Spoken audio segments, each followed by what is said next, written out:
we got to talk about MAHA. Make America Healthy Again. As a small farmer, it's something I've been thinking about for a long time and talking with friends and colleagues about who are also small farmers. Something that came up for us when we were talking about it is how much pressure we feel to lean into bigger and bigger sales pitches on health and wellness, and how we don't like that. Food, even at the small farm level, is a competitive marketplace where a good sales pitch can make a huge difference on your bottom line. So you'll see people say things like, the product is fresh, it's so wholesome, that's fine.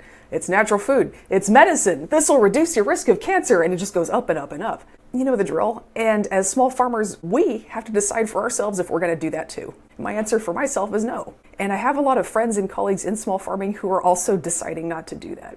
So let's talk about why I make that choice. I can't speak for them, but why I make that choice and what it does for you as a small farmer to opt out of that when people are expecting you to do it. Because that kind of like woo-woo health and wellness marketing has become so normal, people kind of expect it now. And if you don't do it, people will think you're weird. Before I was a small farmer, I was a broke young mom working in agriculture. I was trying to navigate raising a family where some of us had chronic health issues, and I was doing that all while broke. Life at the time was just a constant grind of, how do I feed my family with nothing? How do I not set my kid up for these health problems down the road? I'm going to be late for work again. Why am I so tired all the time? Why am I so tired? Why am I so tired? Why am I so tired?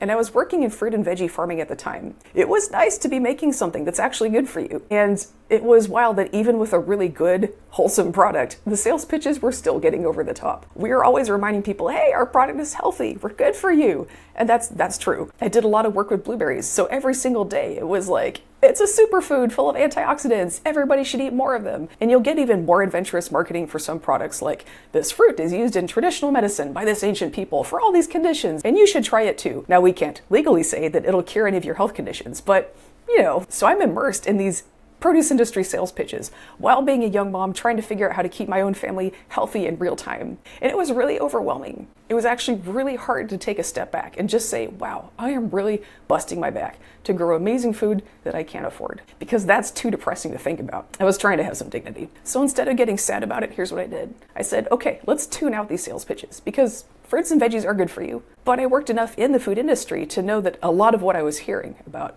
this and that specific health benefit was still sales pitch more than science. So I said, let's actually look at the science. When someone says, a study found that this mushroom cures autoimmune disease, when somebody told me that, I went and found the study.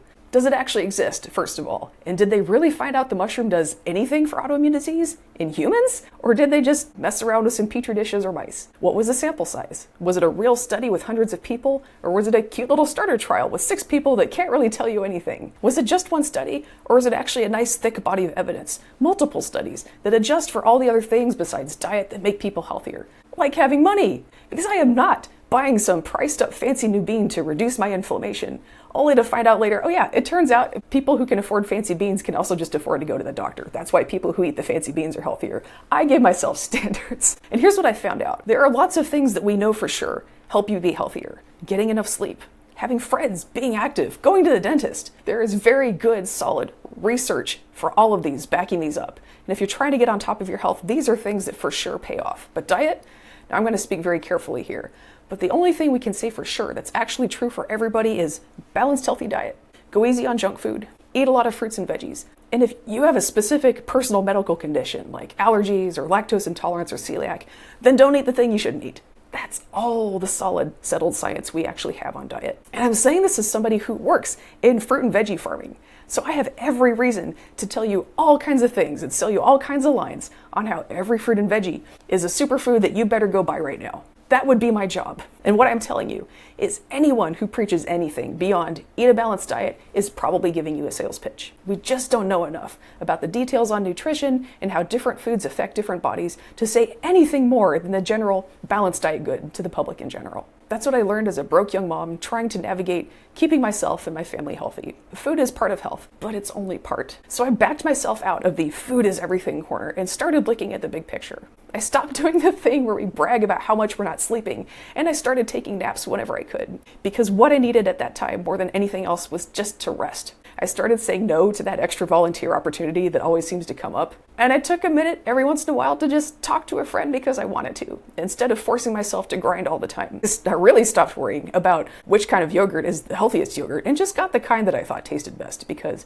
when you're broke and overworked, the best yogurt is whatever you can get down fast enough to get a proper serving in before you have to go back to work, okay? That's the best yogurt. And I got myself to the dentist as soon as our health insurance allowed. With health, it is so easy to get backed into a mental corner where every single little detail is crucial. We're told that a really important decision is it better to get a little bit of this organic veggie or a lot of the non-organic veggie? Like, that's the kind of important decision we should really be spending our time and energy on. And we get paralyzed. We get stressed out navigating a bajillion little choices every day. I had to stop and realize how much my choice to give health and wellness culture and sales pitches, my precious time and attention, that choice was actively making my health worse. So I just tuned the amateur health advice industry out, and my life got so much better. Years later, when I finally got a place of my own and became a small farmer, I had a choice to make. It really felt like, as a small farmer, what everyone expected from me was charming tales about how my goods are magic and they will save your life, and that's why you should pay me $8 a pound for turnips. But I just could not stomach doing that, because I still remember not getting enough to eat.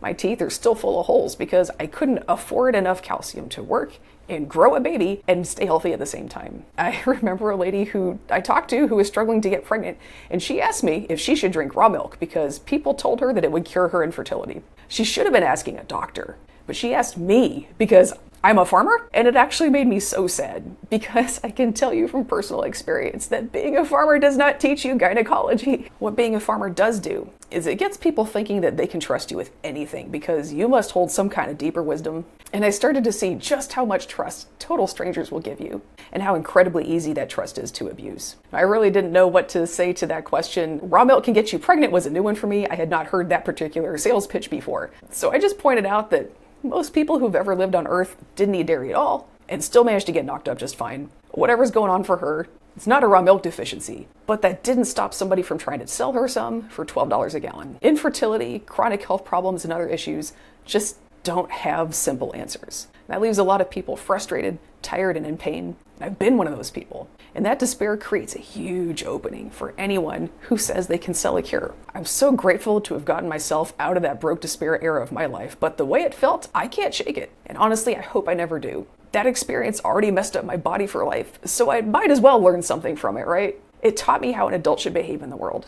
That just because it's easy to blow smoke up people's behinds for money doesn't mean you should. I saw the real life damage that it does. And I learned that I don't think it matters if you're a big business or a little local guy. Taking advantage of people's despair is predatory, no matter who's doing it, full stop. So even though I'm just a small farm, I still decided to use integrity in what I say to people and how I sell my product. Because that's what adults do. We learn from the past and we do better for the next people coming up after us. That is what growing up is for. So here's the food problem I'm worried about. Right now, 1 in 7 Americans doesn't consistently get enough food to eat, period.